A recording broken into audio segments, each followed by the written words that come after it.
Selamat malam nih, balik lagi.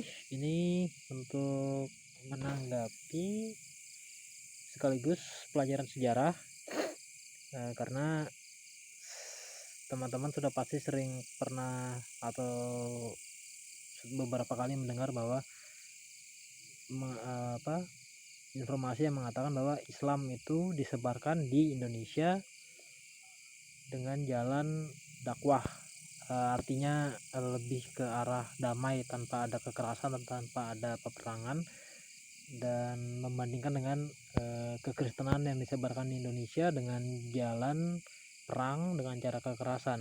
Dan klaim itu sudah sering digaungkan berkali-kali selama beberapa tahun, dan klaim itu hanya dikumandangkan dan dipercayai oleh orang-orang yang buta sejarah sebetulnya.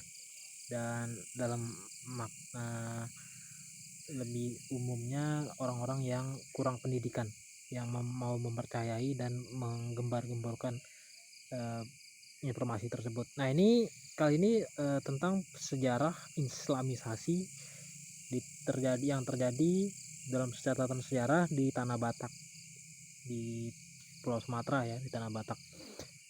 Ini saya ambil dari websitenya itu Tanobatak, tanobataknews.com. Nah, ini kita baca.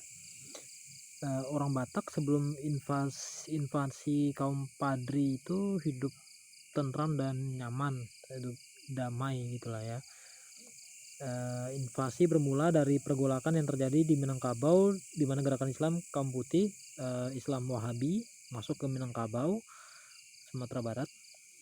Sejak ratusan tahun masyarakat Minangkabau sudah mengamaluk agama Islam mazhab Syiah aliran Kamartiyah, dan tidak ada intervensi dari kolonial Inggris maupun Belanda. Dengan gerakan propaganda pembersihan agama Islam, 3 pentolan kaum Padri yaitu Kolonel Haji Piobang, Haji Sumanik, dan Haji Miskin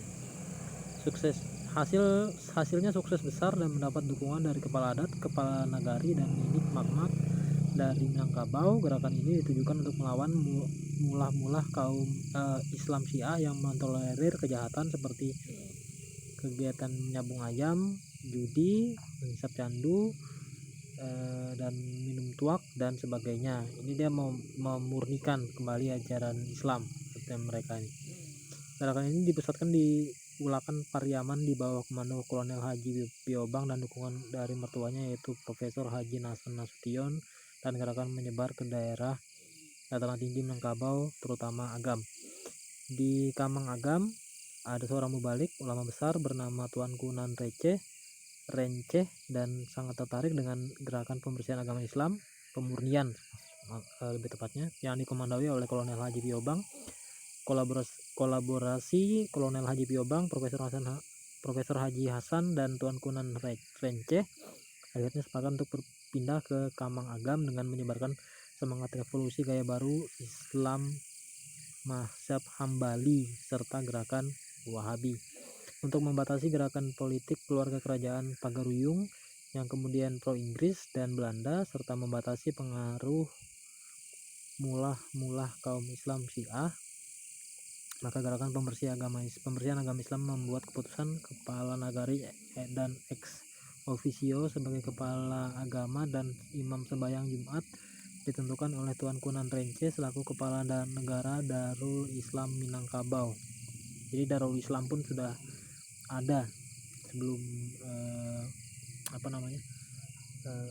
proklamasi kemerdekaan.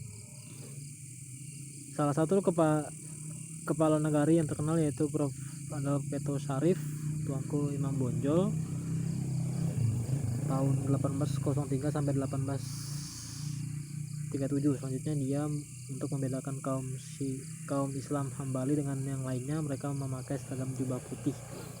Asal usul Profesor Hasan atas usul Profesor Hasan, maka Tuanku Nan Renceh memutuskan untuk menjatuhkan hukuman mati terhadap seluruh keluarga Pagaruyung selaku perintang perkembangan negara Darul Islam Minangkabau, dan dilaksanakan tahun 1804.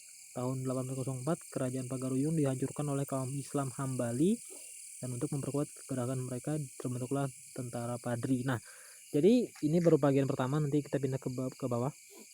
Jadi dari bagian yang pertama ini saja sudah dapat kita lihat bahwa Islam itu tidak pernah terlepas dari apa yang namanya kekerasan. Tidak pernah terlepas dari di sini. Dari bagian yang pertama ini tadi kita dapat lihat bahwa mereka melakukan tindakan kudeta, menggulingkan kekuasaan politis kerajaan guna membentuk negara Islam, negara Darul Islam Minangkabau, negara Islam Minangkabau, katakanlah seperti itu. Dan itu mereka melakukannya dengan penyerangan itu tidak mungkin dapat dipisahkan dari apa yang disebut dengan pembantaian. Jadi Islam dari catatan sejarah ini dapat kita lihat bahwa mereka memang tidak dapat terlepas dari apa yang namanya tindakan-tindakan kekerasan. Lanjut ke bawahnya, tentara Padri mengislamkan Tanah Batak tahun 1816. Hasil rapat tuanku nan Salapan di Cangking dan tuanku nan Renceh memerintahkan tuanku Imam Bonjol untuk menurunkan perintah perang dengan sandi rencana 77. Grup tuanku Rao diperintahkan merebut Mandailing, ini wilayah-wilayah di Sumatera Utara, Mandailing, Angkola, Sipirok, serta Sibolga, untuk mengunci pergerakan Inggris di Teluk Sibolga. Grup tuanku Tambusai merebut daerah Padang Lawas antara Sungai Rokan dan Asahan.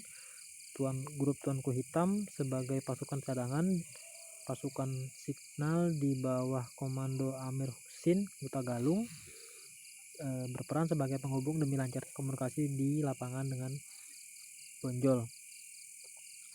Pasukan tuanku Rao dengan mudah saja memasuki dan menghancurkan pertahanan rakyat yang umumnya bermarga Lubis yang berlokasi di Rau dan Muara Sipongi. Makanya orang-orang dengan marga Lubis sekarang itu kebanyakan Islam. Tuanku Rao membunuh semua pejuang marga Lubis dalam pertempuran dan menggunakannya sebagai teror untuk lebih mudah merebut Tanah Batak.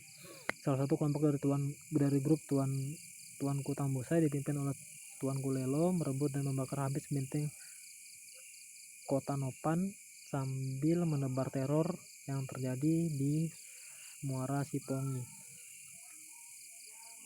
Tuanku Lelo selanjutnya menyerang benteng Panyabungan, namun mengalami perlawanan hebat dari marga Nasution di bawah komandan Mampe Nasution, the Feudal Lord of Hutapungkut. Adanya bantuan dari Tuanku Rao dan pasukan Tambusai, pasukan Tuanku Leo berhasil menghanguskan benteng dan pertahanan marga Nasution. Makanya Nasution sekarang juga kebanyakan Diislamkan mereka sudah, Lubis dan Nasution. Kemudian di sini kekejaman dan kekejian tentara Padri menyebar dan meneror seluruh masyarakat Batan di Tanah Batak Selatan, di Tapanuli Selatan, sehingga dalam tempo 2 hari penduduk Angkola, Sayur Matinggi, Pintu Padang, Pijor Koling, Bosung Batu, Utaim Baru, Batuna 2, dan Batang Toru selesai digilas dan dikuasai oleh tentara Padri. Dan selanjutnya mengislamkan penduduk yang tersisa di Mandailing dan Angkola. Tentara Padri dan Batuna II bergerak ke Sipirok, namun mendapat perlawanan sengit dari Torkis Harapap yang memimpin 2 benteng, yaitu benteng Parguratan dan benteng Parsirampulu.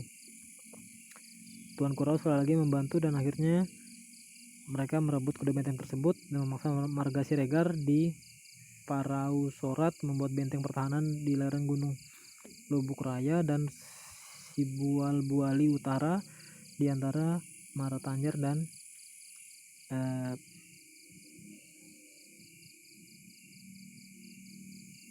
Bulu Pajung. Saya stop dulu.